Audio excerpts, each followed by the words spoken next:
The Magna Carta was signed just over 800 years ago here in Runnymede, a document that would have both civil and religious importance for England and also for the whole world. The backdrop to the signing of the Magna Carta was the growing tension between the King of England and the Pope over who had the authority to appoint the bishops of London and Canterbury.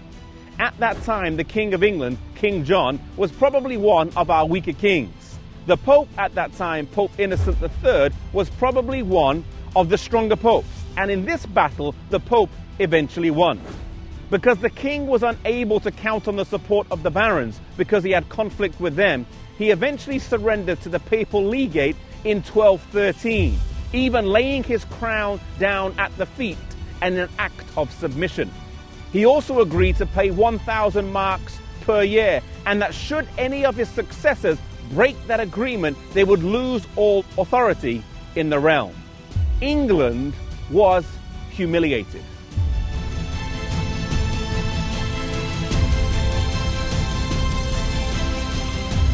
The barons were stung into action. They would never be slaves to the Pope. The issue of national sovereignty and the exchanging of money for spiritual benefits was at stake.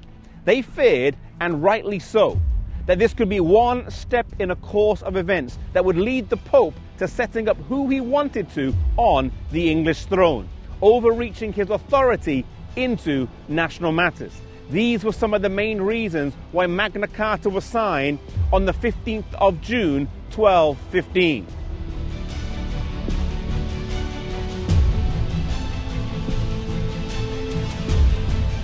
The first clause stated, "The Church of England shall be free, and hold her rights entire, and her liberties inviolate." This issue would rumble on for the next 150 years, and the money due to be paid to Rome lapsed over time and became sporadic. This was one of the main reasons of John Wycliffe's early disagreements with Rome.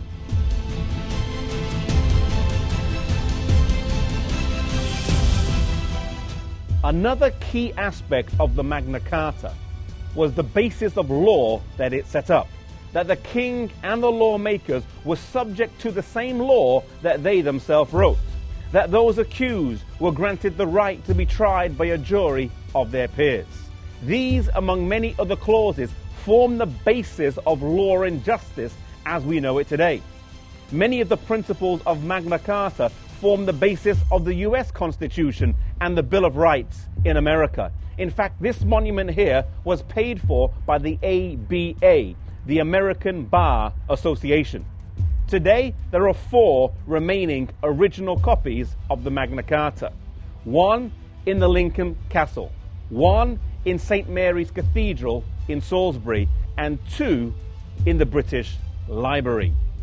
The principles of Magna Carta, which live on today, stand to us as a testament that we should cherish our civil liberties, that we should protect our civil liberties, and that we should use the time that we have now in the spreading of the gospel while we have the ability to do so.